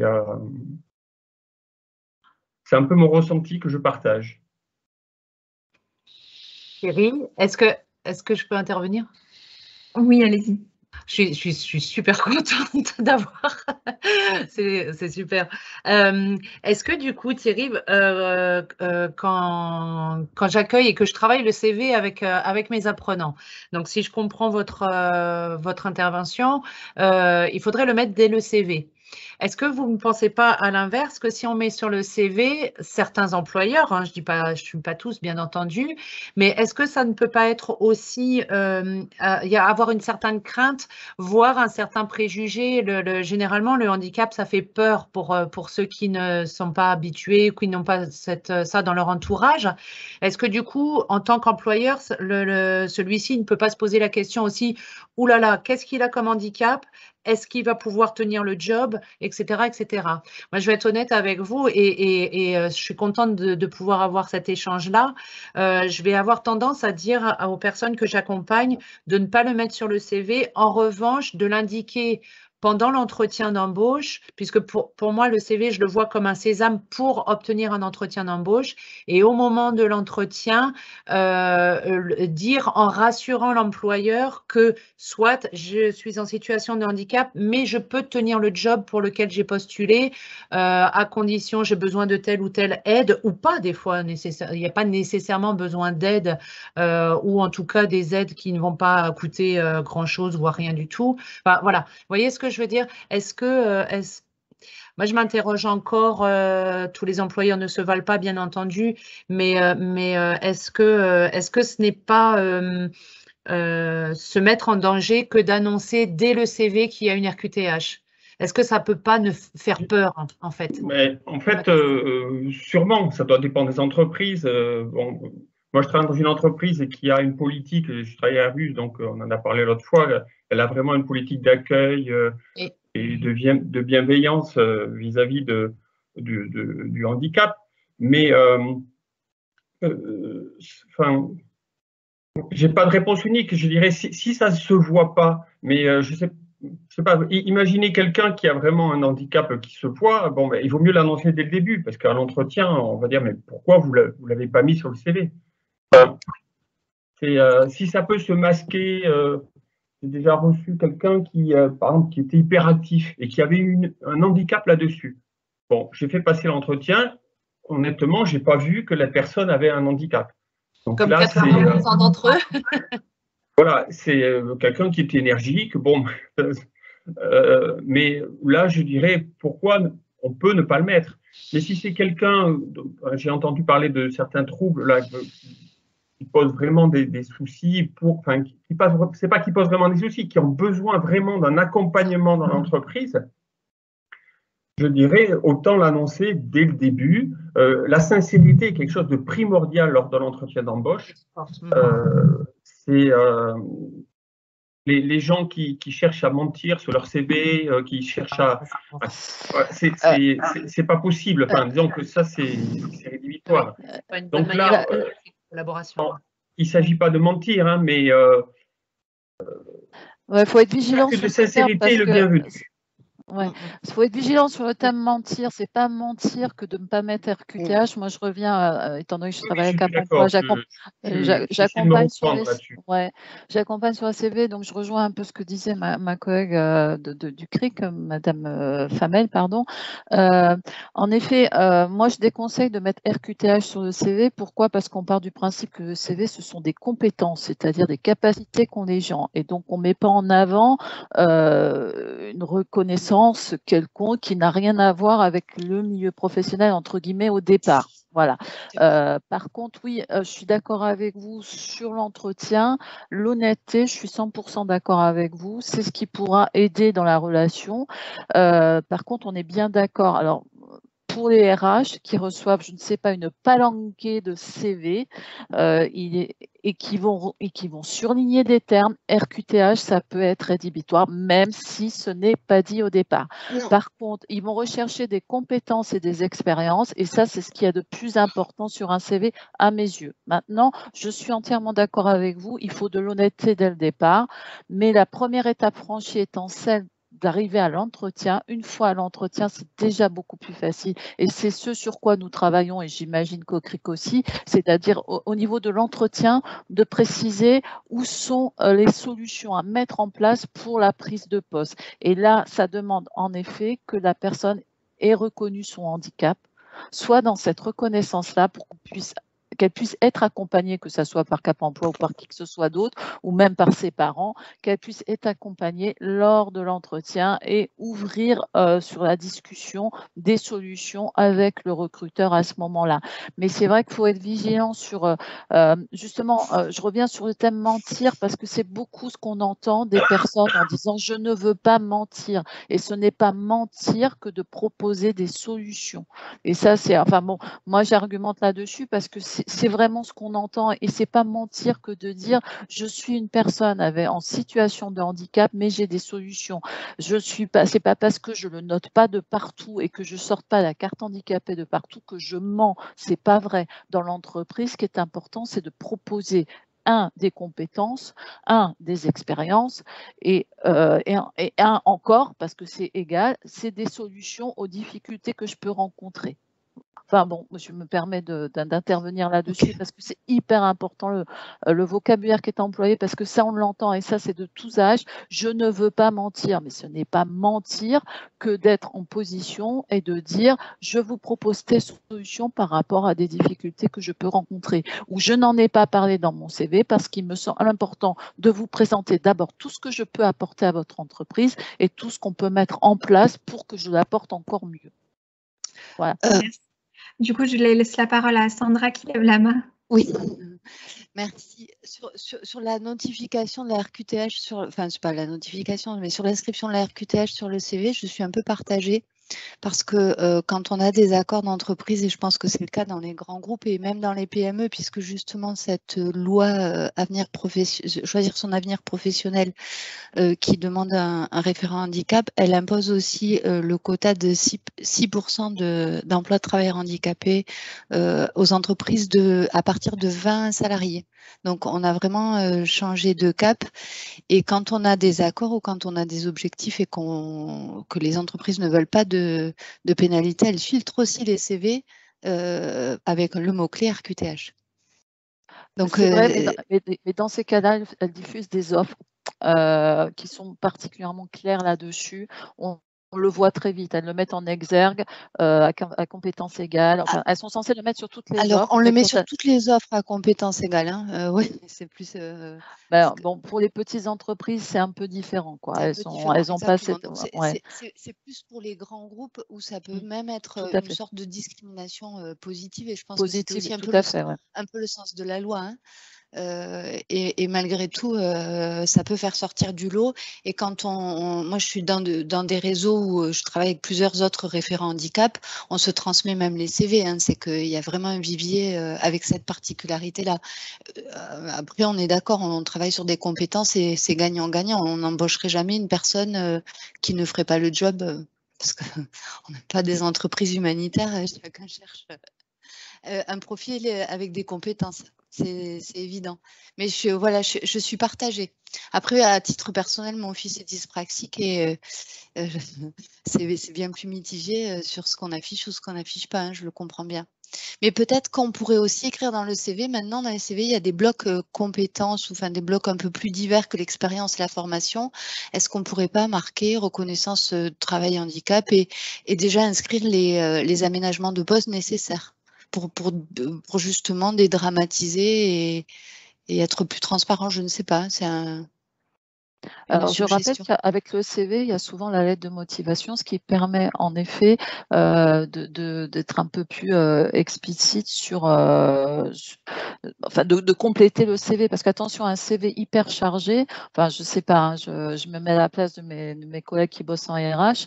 Même moi, quand je trie des CV, un CV hyper chargé, c'est très difficile d'en faire ressortir la substantielle moelle qui serait utile pour l'emploi, quoi. Donc, c'est vrai qu'à Cap Emploi, nous, ce qu'on fait, c'est des propositions de profil où on indique les atouts de la personne et les solutions à mettre en place pour adapter le poste, entre guillemets, ou adapter pour les missions. Et donc, et ça, on le voit, mais ça, c'est avec nos partenaires, les entreprises partenaires, on voit que c'est très utile. Ça, j'avoue que oui, voilà. Alors, est-ce qu'on ne peut pas, dans la lettre de motivation, ou voir comment faire au niveau des entreprises qui aurait de mieux? Ça, c'est un regard que je n'ai pas, en tout cas. Merci pour tous ces échanges. Je vais peut-être donner la parole aux personnes qui sont pas encore intervenues et qui lèvent la main. Je vois Christelle, vous avez levé la main. Je t'ai mute. Bonjour à tout le monde. Moi, j'avais juste un témoignage à apporter effectivement sur la mention RQTH. Ça fait déjà quelques années que j'accompagne des personnes en situation de handicap et c'est vrai que la mention. Alors, je suis dans un grand groupe, alors encore plus grand puisqu'on a été racheté par Capgemini. Je travaille chez Altran. Donc Airbus, on connaît bien, on a à peu près les mêmes politiques emploi et d'autres groupes et grandes entreprises. La mention RQTH, quand il y a une mission et quand il y a un référent handicap, quand tout est fait pour accueillir la personne, il est plutôt opportun de mettre la mention RQTH parce que ça va partir directement au sein des missions, enfin des personnes qui sont en charge de ces sujets-là et prendront en charge le candidat dès qu'il va vouloir entrer dans la société. Par contre, sur des entreprises, là dernièrement j'ai eu un candidat qui cherche dans des petites entreprises. Il a vite compris que la mention RQTH, il fallait surtout pas en parler parce que c'était juste la pédale pour la poubelle de son CV, alors que pour nous c'est la cerise sur le gâteau. Si j'ose prendre une petite métaphore pour bien situer les choses. Donc c'est vrai que voilà. Après, à titre personnel. Et je connais Laetitia, je connais Apédis, j'ai une fille qui est dyslexique et dysorthographique. Et tout à l'heure, dans le chat, je marquais que je continue et moi, j'œuvre et presque, je bataille avec des dispositifs comme À Tout pour tous et autres pour que dès la scolarité, en fait, cette problématique de l'accompagnement qui va être tout au long de la vie pour certaines personnes soit pris en charge déjà par eux-mêmes. Moi, je vois ma fille, elle me dit oui, mais moi, je ne sais pas de quoi j'ai besoin. Et puis, elle ne sait pas de quoi elle a besoin selon l'environnement. S'il y a un environnement capacitant, les choses vont se mettre en place très facilement. En tout cas, de façon efficiente. Si on arrive dans un environnement où rien n'est prévu, là, effectivement, les besoins seront différents. Donc, les besoins sur un CV, alors moi, je suis absolument contre, parce que on met les savoir-être, les savoir-faire et ce qu'on est en tant que personne compétente et d'expérience. Malheureusement, ils ont cette particularité, ils l'ont pas choisi et la mettre en avant, pour eux, c'est super difficile. Ça vient, je trouve même que c'est discriminant, de faire ce genre de choses parce que eux-mêmes ils sont déjà tellement des fois en galère pour expliquer. Moi, ma fille, elle va pas vous dire ce que c'est la dyslexie et pourtant elle vit avec. Elle compense tout ce qu'elle peut et c'est bien qu'elle aussi. On dit le pouvoir d'agir, c'est la personne elle-même qui l'a. Maintenant, nous, référents handicap en entreprise, on est là pour les accompagner, mettre en place effectivement les aménagements qu'il va y avoir à leur disposition et faire en sorte que ça fonctionne. Et surtout, sensibiliser le collectif de travail. Parce que sans ça, rien ne fonctionne. Voilà. Malheureusement, j'ai envie de dire. On aura beau faire, on aura tout beau. La FALC, c'est un outil, moi, que effectivement, je commence à le travailler avec Vanessa et pour commencer un public autiste. Mais bon, les accompagnements de personnes autistes, elles sont peu ou prou les mêmes que pour les personnes qui ont des troubles 10. On se retrouve sur certains champs. Et effectivement, la FALC, c'est bien, mais la FALC, pour toute une équipe, il faut faire adhérer le collectif de travail à ces nouvelles pratiques d'accompagnement, de transmission des consignes, de compte rendu, de présentation du contrat de travail. Moi, je vais présenter le contrat de travail en FALC pour des personnes autistes et un livret d'accueil parce que sans ça, ils sont perdus quand ils rentrent. Déjà, nos jeunes, quand ils sortent de l'école, ils savent que c'est une sécurité sociale, comment fonctionne une mutuelle. Alors, pour des personnes qui ont des troubles 10 ou qui sont TSA, c'est encore pire. Voilà. Donc, et puis, juste pour info, effectivement, le métier de référent handicap se pérennise en entreprise et ça, c'est une bonne chose parce qu'on est des leviers pour tous et aussi pour les personnes ressources externes à l'entreprise. Je pense notamment au dispositif de l'emploi en compagnie où moi, j'y crois à 300% parce que c'est juste l'avenir pour tous nos jeunes et moins jeunes d'ailleurs qui ont des difficultés puisque c'est une passerelle entre le monde du travail et les difficultés qu'ils peuvent rencontrer dans la vie personnelle qui vont retentir dans le milieu professionnel. Et donc du coup, voilà, moi j'ai 2 personnes qui bénéficient de l'emploi accompagné dans mon entreprise et on se dispatche finalement les rôles. Le milieu professionnel, c'est plutôt moi, elle, c'est plutôt le milieu perso et toutes les aspirations de la personne. Et on fait des passerelles comme ça avec à 3, hein, puisque il est toujours hors de question de faire sans l'accord de la personne, et tout ça dans la confidentialité, bien sûr, qu'elle nous aura permise. Voilà, on se colle toujours à la personne. Voilà, c'est tout ce que c'est tout. Voilà ce que je voulais apporter comme témoignage. Merci beaucoup. Merci beaucoup. Je vais laisser la parole à Maud aussi qui lève la main. Bonjour, je suppose que c'est moi, Maud. Oh, d'accord. Alors en fait, il y a eu un petit changement. J'ai un ordinateur qui n'est pas le mien, donc je suis Christine Minet. Je suis Christine Minet et j'interviens au sein de la Pépinière des Talents. Vous aviez invité donc Marine Fourest, responsable de la Pépinière des Talents. On est en Isère, donc on est un peu loin. Mais cela dit, avec la magie du net, je me sens très proche de vous. Et puis surtout, très concernée par tout ce que vous dites, parce que c'est vraiment une des questions que je me pose. En fait, donc la Pépinière des Talents, peut-être pour resituer, puisque c'est un dispositif de prépa-apprentissage qui a été mis en place l'année dernière et qui s'adresse uniquement à des jeunes porteurs de troubles 10, donc à des 16-19 ans, pour la plupart en décrochage scolaire. Et donc, on va s'employer d'une part à leur redonner confiance déjà, à travailler vraiment sur l'estime de soi, la confiance en soi à travers des ateliers bien-être. Il y a tout un pôle pluridisciplinaire où on est un peu plus dans de l'enseignement, on va dire, mais vraiment avec de la pédagogie de projet. Hein. On n'est vraiment pas une école, hein, c'est pas la question. Et moi, j'interviens sur le pôle orientation. Donc, dans un premier temps, découverte des métiers, des secteurs d'activité. Et puis, rapidement, en fait, dès fin novembre, il y a un premier stage. Il y a pas mal, voilà, il y a 4 stages au cours de l'année. Donc, ce qui signifie, bien sûr, tout ce qui est technique de recherche d'emploi, CV, lettre de motivation, préparation aux entretiens.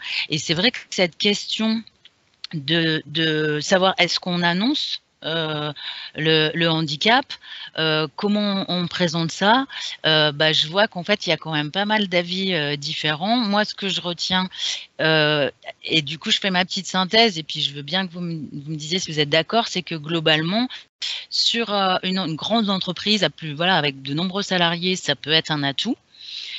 Mais sur les petites entreprises, à l'inverse, ça ne serait pas un atout, quoi.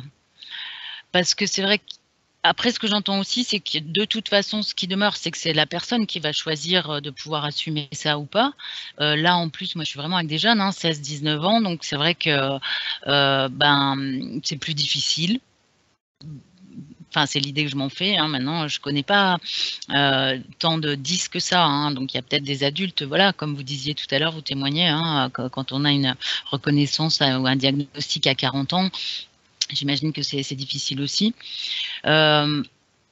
Voilà, c'est toutes ces questions-là, et ce que vous dites là est intéressant parce que là je suis avec vraiment des jeunes, et comment est-ce qu'ils se positionnent en fait dès le début par rapport à ça, puisque nous on s'adresse uniquement à des jeunes porteurs de troubles 10.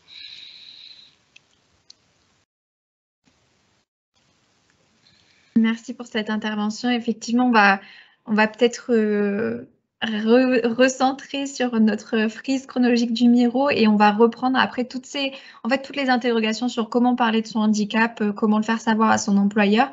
Je vous donnerai tout ça en compte rendu. Il y aura aussi donc le Club Face Occitanie qui a vraiment mené tout un groupe de travail dessus, qui nous transmettra ses solutions, ses échanges, toutes les pratiques identifiées. Donc, je vous transmettrai par mail, etc., toutes ces informations. Et si vous le voulez bien, parce qu'il ne reste plus énormément de temps, on va revenir sur la prise pour vraiment recentrer nos échanges sur le maintien dans l'emploi, la qualité de vie au travail, et plus sur la partie comment on l'annonce, puisque finalement, là, on estime que soit c'est de l'accessibilité universelle, soit c'est de l'ordre de la compensation, mais on est déjà dans l'emploi.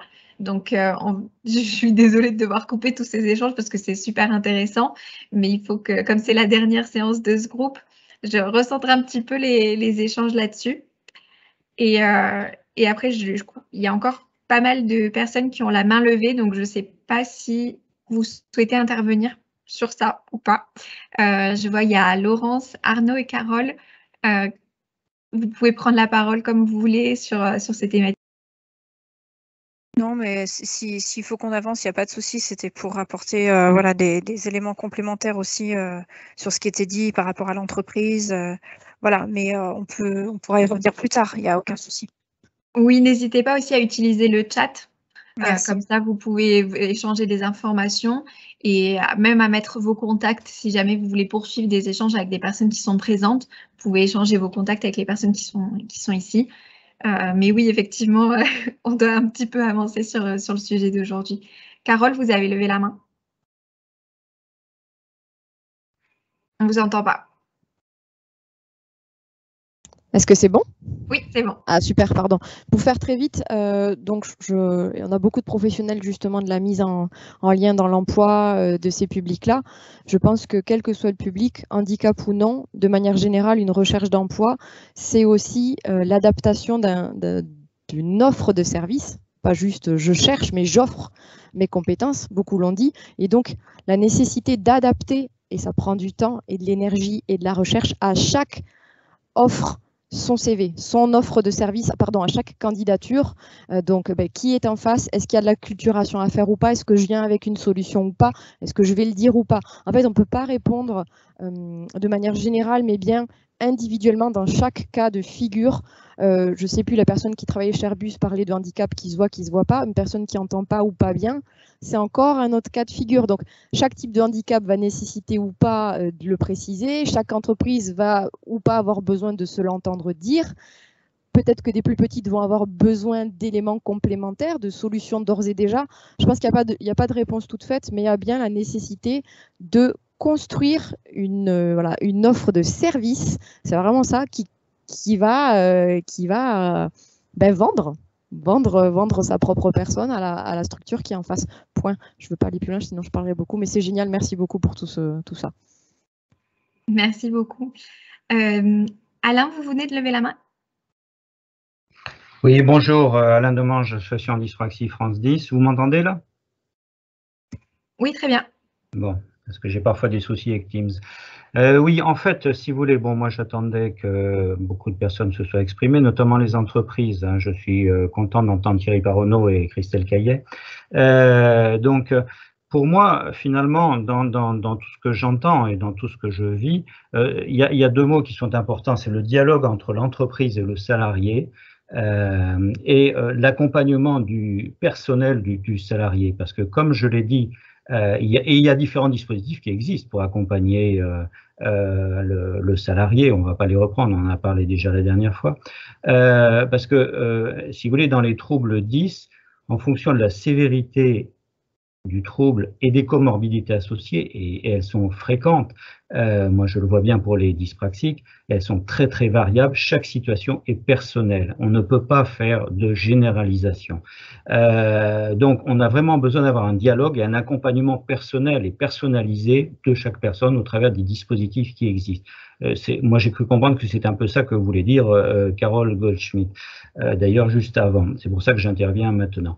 Je suis par exemple, j'ai eu l'occasion d'avoir un groupe de travail avec, on a un groupe Facebook DFD pour les adultes, et il y a 6 jeunes entre 20 et 30 ans qui en sont les administrateurs. On a un groupe de travail avec eux, et ils nous ont dit qu'ils étaient contre les formations ou les documents qui sont généralisants, c'est-à-dire les dyspraxiques sont ceci, sont cela, ils ont besoin de ceci, ils ont besoin de cela. Ils disent mais non, c'est pas vrai, on peut très bien être dyspraxique, il y a des tendances générales, il y a effectivement, on peut parler de fatigabilité par exemple, mais il n'y a pas de règle générale en fonction de la sévérité et de la comorbidité, c'est très très très très variable.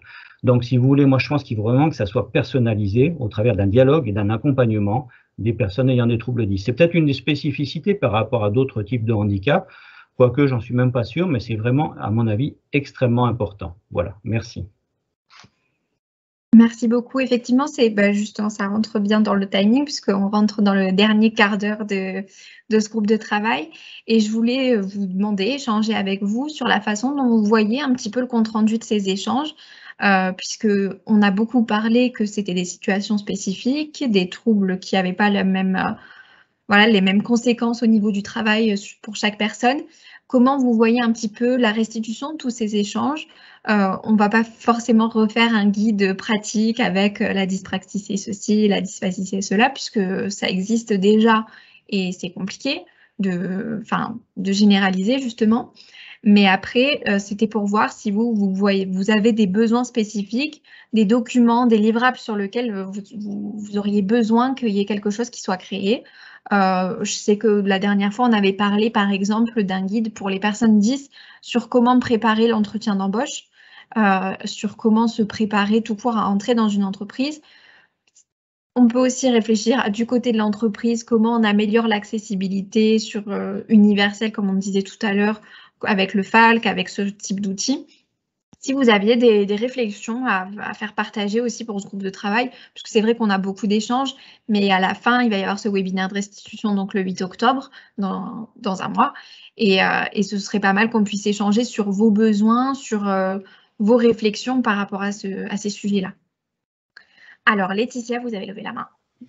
Oui, on a du coup, à travers ces groupes de travail, identifié des partenaires, avoir la liste de tous les partenaires et peut-être en face leur spécialité et éventuellement les documents qu'ils ont proposés, des adresses ou des appuis qu'ils proposent. Ça pourrait être un outil intéressant pour nous tous déjà dans notre travail. Voir comment on peut le diffuser plus largement, mais déjà pour nous, on n'a pas capitalisé tout ça et ça nous intéresse, quoi. Enfin, je parle pour moi, hein, mais...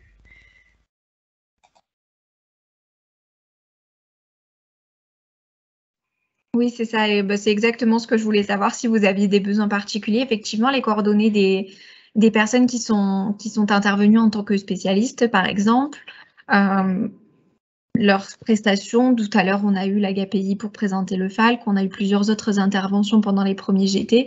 Donc, je pourrais effectivement leur demander leurs coordonnées, leurs plaquettes et mettre un petit dossier à votre disposition.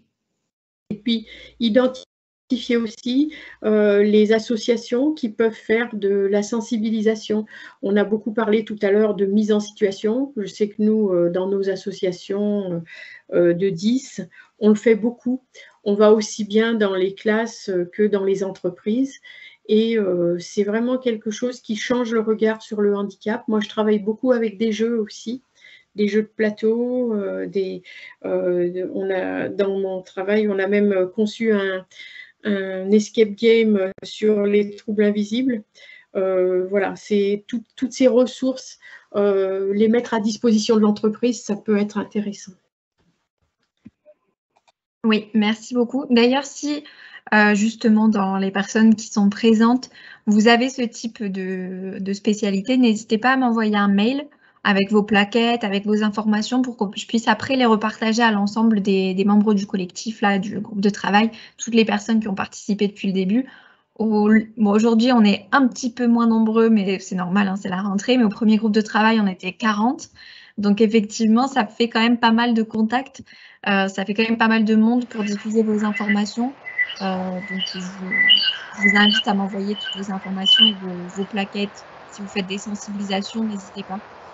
Ce sera intéressant aussi pour le transmettre à notre réseau d'entreprise. Alors, il y a Christelle qui a mis une idée aussi dans le chat, une fiche info-clé pour le collectif de travail de la personne. Donc, les points de vigilance à avoir en tête. Christelle, est-ce que vous voulez détailler un petit peu plus ? Non, mais toujours dans mon idée de sensibiliser le collectif de travail, parce que moi, c'est le nerf de la guerre. Je me bats tous les jours pour faire rentrer ces sujets-là auprès des équipes, les managers, les sales managers, comme enfin voilà, tout ce qui est commerciaux, parce qu'ils ont aussi leur rôle à jouer vis-à-vis des clients et autres.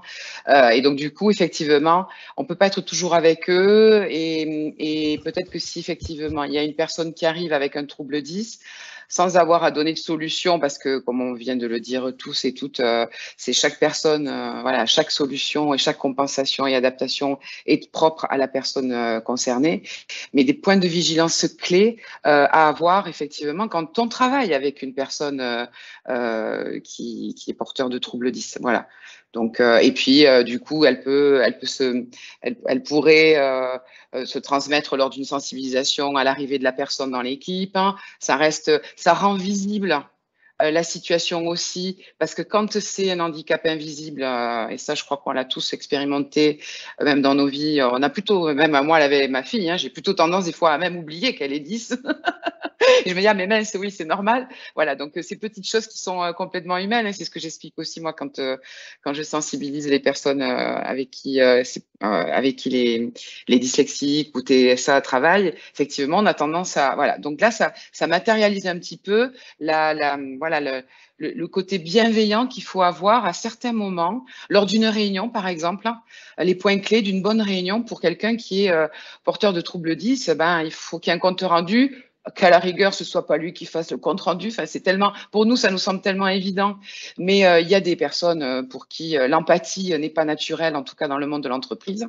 Et ça, c'est une réalité aussi. Et voilà, du coup, essayer de leur donner des clés pour que cette relation de travail, elle puisse réussir et qu'elle soit gagnant-gagnant pour les deux côtés, quoi. Voilà, par exemple. Et puis donner peut-être le référent handicap, les coordonnées, l'amender avec des choses de l'entreprise ou du service en question selon la personne. Mais ça peut, voilà, les personnes ressources mais donner des petites clés là-dessus, sans que ce soit la sensibilisation. Mais voilà, moi je le fais ça sur la RQTH pour expliquer aux managers qu'est-ce que c'est une RQTH, qu'est-ce que ça implique, quelques petits chiffres, mes coordonnées, et puis voilà, s'il y a une mention RQTH sur un CV, comment il doit faire. Voilà, il y a plein de petites choses à mettre en place. Je pense que ça peut être intéressant de travailler sur un petit format comme ça, récap, par exemple.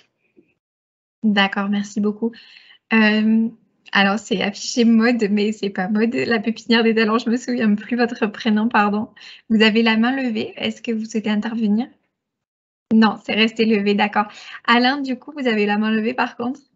Oui, donc effectivement, par rapport à ce que vient de dire Christelle Caillet, moi je reviens sur la notion de dialogue et d'accompagnement. Il est nécessaire que le salarié en entreprise, lorsqu'il a une difficulté, sache à qui il puisse s'adresser. Alors effectivement, ça peut être un référent handicap, ça peut être un tuteur, bon, on peut lui donner le nom qu'on veut, ça peut être un prestataire externe, effectivement aussi, si c'est par exemple dans des petites entreprises, mais il est important qu'il puisse dialoguer. S'il a une difficulté, un besoin qui n'a peut-être pas exprimé d'emblée, mais qui se fait jour, qu'il ait une possibilité de dialoguer. Tout à l'heure, Laetitia parlait des difficultés de son fils par rapport à la temporalité. Effectivement, qu'il ait la possibilité, qu'il sache auprès de l'entreprise avec qui il peut en parler pour qu'il y ait des adaptations, par exemple organisationnelles ou techniques, qui soient mises en place et qu'il y ait un suivi périodique qui soit peut-être institutionnalisé, ritualisé, si je puis dire. Ça me paraît important effectivement aussi, peut-être avec une seule personne, peut-être avec un groupe de personnes au sein de l'entreprise, avec des intervenants externes si ça dépend des ressources de l'entreprise, mais ça, à mon avis, c'est à formaliser et à ritualiser, voilà.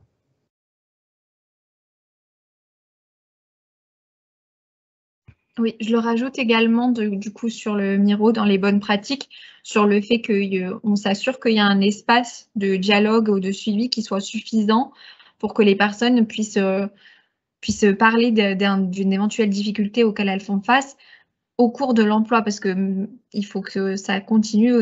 Il y a des compensations, des aménagements à faire à l'arrivée, mais il faut aussi que s'il y a une difficulté qui survient à un moment donné sur un projet, sur une mission particulière, il y ait cet espace qui soit suffisant pour pouvoir identifier les difficultés.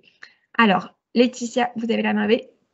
Oui, je voulais juste rajouter quelque chose qui est plus global, c'est que les personnes qui sont capables de parler de leur handicap, et particulièrement pour les 10, c'est celles qui ont été accompagnées depuis l'enfance, celles avec lesquelles on a fait de la métacognition, celles qui ont été prises en charge par des professionnels qui leur ont appris leur stratégie. Et puis, il y a tous les autres. Moi, ce que je vois, surtout quand je travaille en CFA, par exemple, je vois beaucoup de jeunes adultes qui sont incapables de vous parler de ce qu'ils ont. Et quand je fais de la sensibilisation, de la formation, et qu'ils y assistent, beaucoup m'ont dit, c'est la première fois qu'on nous parle de ce qu'on a, de comment on fonctionne. Donc, je vous dis ça pour vous dire, n'attendez peut-être pas trop de ces personnes qui n'ont pas une idée précise de leurs troubles. Ce n'est pas parce qu'on leur a mis une étiquette à un moment donné, quand ils étaient petits, qu'on leur a expliqué les choses et qu'elles les ont comprises. Donc ça, quand on est référent handicap, c'est quelque chose qu'il faut connaître. Et c'est toujours pareil, hein, il pleut que là où c'est mouillé. C'est ceux qui ont été bien accompagnés, qui s'en sortent bien, qui sont capables de vous dire j'ai besoin, j'ai une RQTH, j'ai besoin de tel et tel outil pour progresser. Et puis, il y a tous les autres. Et il y a aussi, puisqu'on a parlé de l'orthographe tout à l'heure, la non-conscience de sa difficulté. Il y en a qui ont compensé vaguement et qui me disent « Non, mais moi, c'est bon, hein, en orthographe, maintenant, j'ai plus de problème. » Dans l'entreprise, c'est vraiment un marqueur très fort. Hein, ça a été étudié, c'est vraiment quelque chose qui va les exclure souvent. Et ils n'en ont pas conscience. Bien sûr, ils partent de très loin, donc ils ont progressé et ils sont persuadés que ça suffit. Donc voilà, c'était pour que vous ayez une réflexion sur la conscience du handicap chez les personnes concernées. Merci beaucoup. Bénédicte, vous avez la main levée. Merci. J'en profite justement par rapport à cette intervention et ce que disait Christelle Caillé tout à l'heure. Moi, j'ai une question. À votre avis, quel est le professionnel le plus adapté, pour ne pas dire compétent, pour déceler un trouble 10 sans le confondre, puisque Christelle disait tout à l'heure qu'il y avait pas des similitudes, mais en tout cas par rapport au FALC, que les besoins étaient assez proches. Avec les TSA, avec les troubles du spectre autistique, ça m'est arrivé d'accueillir un adulte qui ne savait pas trop ce qu'il avait. Enfin, il était chez nous pour un handicap, mais complètement annexe, hein, rien à voir. Et on s'est posé la question en équipe s'il n'y avait pas soit un trouble 10 ou un trouble du spectre autistique, etc. N'étant pas médecin, moi je me suis posé la question, quel est le professionnel le plus adapté? Est-ce que c'est un neuropsychologue? Est-ce que c'est un psychomote? Est-ce que c'est un orthophoniste? Est-ce que c'est autre chose? Enfin, quelqu'un d'autre, pardon, pas autre chose. Si je peux me permettre, tout dépend du trouble 10. Si vous avez une dyslexie, un orthophoniste va totalement faire l'affaire et ça nous arrange parce que c'est le seul diagnostic qui est pris en charge. D'accord? C'est pour ça qu'il y a beaucoup de 10 qui ont des troubles, d'autres troubles plus sévères que la dyslexie, qui se présentent qu'à travers ça parce que c'est l'entrée dans le trouble et c'est ce seul qui est pris en charge. Après, effectivement, il y a des neuropsys qui vont faire des bilans bien plus globaux et qui vont proposer des investigations avec des psychomotriciens, des ergothérapeutes, avec des psychologues aussi pour avoir des tests de QI, pour justement évaluer sur le plan verbal et non verbal ce qui est préservé, ce qui fonctionne. C'est des fois, pour les dysphasiques, des bilans qui vont prendre 3 ans, qui sont très compliqués. Tout dépend de l'âge aussi de la personne et de la disponibilité des personnes pour faire ces investigations. Donc, le trouble 10, ce n'est pas simple. Il y a ces comorbidités et ce n'est pas les mêmes professionnels qui vont s'occuper de ces diagnostics, en tout cas. Donc, sur le site de la FF10, vous pouvez trouver ces informations. Merci. Je vais juste faire un dernier tour des mains, parce que ça va être la fin. Madame Sotoka. Oui, allez-y. Oui, Alain Demange, oui, je voulais intervenir là-dessus pour avoir une information qui soit contextualisée à notre région. Donc, effectivement, Bénédicte, la réponse à votre question est très difficile. De toute façon, de mon point de vue, il vaut mieux avoir affaire à un médecin spécialiste. Un neuropsychologue n'est pas médecin. Et de toute façon, à un moment ou à un autre, s'il y a besoin d'un dossier MDPH, il y aura un certificat médical et des justifications médicales à fournir, et donc par des médecins. Donc en fait, par rapport à votre question, il y a 2 possibilités. Soit pour les troubles 10 et le TDAH, faire appel à l'équipe de Jérémy Pariente qui est au CHU de Purpan et qui comprend dans son équipe une psychologue, neuropsychologue, je suis bien placé pour les connaître. Et sinon, il y a pour l'autisme, vous avez le CRA, le CRA, le Centre Ressources Autisme, que je connais aussi très bien, dirigé par Thierry Maffre. Le seul souci dans ces 2 structures, c'est les délais d'attente. Effectivement, ça, c'est la grosse difficulté. Mais on a au moins la possibilité de faire appel à ces 2 ressources, ce qui n'est pas le cas dans même les grandes métropoles. Voilà. Alors, je continue Merci, Alain. le dernier tour. Laurence, vous avez la main levée. Oui, merci beaucoup. Juste effectivement pour rebondir sur l'intégration, sur tous ces témoignages assez géniaux aussi bien sur le volet accompagnement qu'entreprise. On parlait de la conscience de ces troubles 10. Est-ce qu'il ne serait pas justement extrêmement intéressant non pas d'inverser la vapeur, mais de mettre le curseur sur la conscience de ses talents? Parce que avec toute la flopée de témoignages qu'on a pu recueillir de personnes porteuses de troubles 10, RQTH ou non, il y a une notion qui est rédhibitoire, c'est la confiance en soi. Elle est plus ou moins altérée selon certains, mais tant que la personne ne sera pas consciente de ses talents, et j'emploie un terme RH parce que je viens du recrutement, tant qu'elle ne sera pas consciente de ses soft skills, on a tous des talents, qu'on soit 10 ou pas. Si on n'en a pas conscience, ça ne sert à rien d'y aller, entre guillemets. Je caricature bien évidemment. D'où le travail assez extraordinaire de vous, les professionnels, qui les accompagnez vers et dans l'emploi, qui allez travailler ce volet-là. C'est-à-dire que si en entretien, finalement, peu importe si la personne choisit, j'insiste, choisit de dire qu'elle est 10 ou pas, peu importe qu'elle le dise ou pas, le tout c'est que même s'il parle pas ou elle parle pas de ses troubles 10, qu'elle parle de ses talents qui y sont associés. Nous savons que les personnes porteuses de troubles 10 ont des soft skills qui sont déployés, développés très tôt dans l'enfance, sans qu'eux-mêmes soient conscients.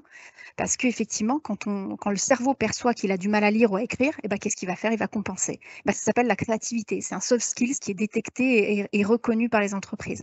Donc, est-ce qu'on ne pourrait pas mettre le curseur sur les talents, de dire, oui, 10 ou pas 10, est-ce que vous choisissez de le dire ou pas? D'accord, très bien, on est bien dans la loi choisir son avenir professionnel, mais l'approche du recrutement et des talents, ça a été dit, je crois. Le CV, c'est des compétences, c'est des savoir-être et des savoir-faire. Donc, finalement, on peut, je pense, aujourd'hui parler de ces troubles 10 sans forcément les citer, mais sous le prisme du talent. Il y a une chose aussi que je voulais rajouter, notamment sur la dysphasie, parce qu'effectivement, la dysphasie, c'est peut-être un des troubles qui sont peut-être les plus visibles à l'entretien. Donc voilà, il y a un vrai sujet là-dessus. Moi, j'ai pu échanger avec des dysphasiques qui vraiment, l'entretien était un exercice extrêmement difficile pour eux. Donc voilà, ça peut impacter aussi leur confiance. Donc voilà, je m'adresse aussi à tous ceux qui accompagnent parce que voilà, il y a un vrai sujet sur la dysphasie. Et juste un témoignage effectivement très rapide et je m'adresse plutôt sur le côté entreprise. C'est bien beau de parler d'inclusion, de diversité, etc. Mais les entreprises aujourd'hui, elles ont des métiers en tension, elles peinent à recruter, elles cherchent de la productivité. Il faut être pragmatique là-dessus. Ça ne veut pas dire qu'ils cherchent que ça, mais en tout cas, le talent qu'ils vont embaucher va déployer de la productivité. Je voulais juste donner un exemple d'un technicien en bâtiment qui sait tout faire. C'est un autodidacte, TDAH, dyslexique, dysorthographique, dysgraphique. Aujourd'hui, il a tous les métiers en main du bâtiment, peintre, électricité, carrelage, etc. Sur un chantier qui habituellement est exécuté par une personne lambda en 5 jours, cette personne l'exécute en 2 jours. Je vous laisse imaginer la productivité qu'il déploie dans une entreprise parce que hyperactif, donc il a une rapidité d'exécution qui est incroyable. Et je reviens à la QVT en ce sens, parce que le petit pan négatif, c'est qu'il se blesse souvent parce qu'il est hyperactif. Donc, il y a un vrai sujet d'accidentabilité. Bon, ça, c'est général au bâtiment, mais voilà, il y a un vrai sujet sur le maintien dans l'emploi. En tout cas, le maintien, pas forcément suite à un accident, mais parfois aussi. La QVT, c'est est-ce qu'il est compris dans son hyperactivité? Est-ce qu'il est reconnu pour sa surproductivité? Voilà, il y a toute une question de reconnaissance aussi de la personne, qu'elle soit 10 ou pas. Merci beaucoup. Merci. Oui, là, en plus de dernière minute, ça me fait rajouter un post-it sur la prévention des risques, etc., parce qu'on n'en a pas encore beaucoup parlé. En ce qui concerne de mettre le curseur sur les talents, c'est ce qu'on a fait pendant la première séance donc, de sensibilisation où les associations spécialisées ont pu mettre en avant à la fois ceux qui étaient les troubles 10 et ce que ça pouvait apporter aussi en positif. Donc ça, on en a beaucoup parlé pendant la première séance. Sur la confiance en soi, on en a beaucoup parlé aussi pendant la recherche d'emploi, mais effectivement, c'est un gros sujet que je mettrai en avant dans les comptes rendus puisque c'est important. Et pour la prévention des risques, du coup, je le note aussi dans l'aspect qualité de vie au travail. Et puis c'est l'heure parce qu'il est déjà 11h33, donc c'est l'heure de mettre fin à ce groupe de travail et de ces 3 séances qui ont été très, très riches. Donc, je voulais vous remercier d'avoir participé. Pour la plupart d'entre vous, en plus, vous avez participé aux 3 séances, donc ça vous a pris quand même pas mal de temps.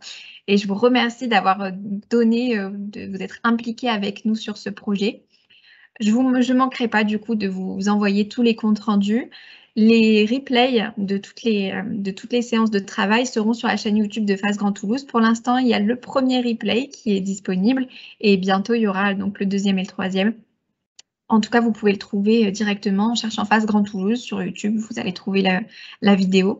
Et puis moi, je vous envoie de tous les éléments et je vous envoie aussi le beau compte rendu de tous ces post-it qu'il va falloir mettre en forme pour que ce soit facile à comprendre. Et puis donc le webinaire de restitution, je vous enverrai l'invitation le 8 octobre, donc de 8h à 10h30. Ce sera un webinaire de restitution avec tous nos partenaires au niveau régional. Donc, il y aura beaucoup de monde. Et puis, je vous demanderai peut-être aussi de témoigner si jamais vous le souhaitez lors de ce webinaire. Merci beaucoup. Et puis, bonne journée et bonne continuation. Et n'hésitez pas à m'envoyer des mails avec des informations. N'hésitez pas à communiquer vos coordonnées entre vous aussi. C'est important d'avoir ce type d'échange. Merci beaucoup. Merci. Au revoir. Au revoir. Au revoir. Au revoir, merci.